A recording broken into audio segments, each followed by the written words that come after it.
Hello, my name is Ravi Ozarker, and today I'm going to talk about some positive experience with EduMind.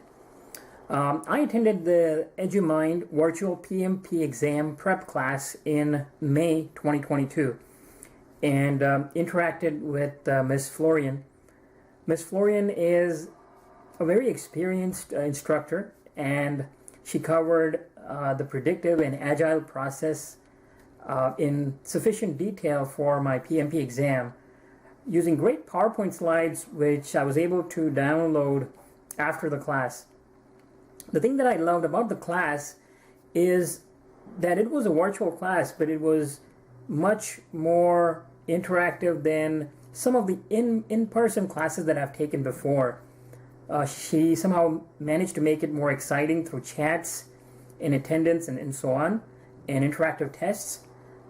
So she also took time to often explain the concepts through whiteboards, and I was also go back and watch some of the videos if I didn't understand.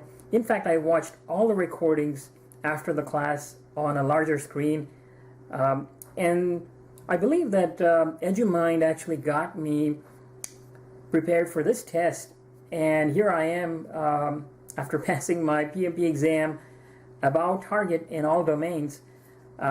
Knowing nothing about it, I think 3 weeks, 5 days in a week, 3 hours in a day, a lot of patience and practice, I was able to earn my PMP certification in 76 days. So thanks a lot to the EduMind team for helping me get this certification. Thank you.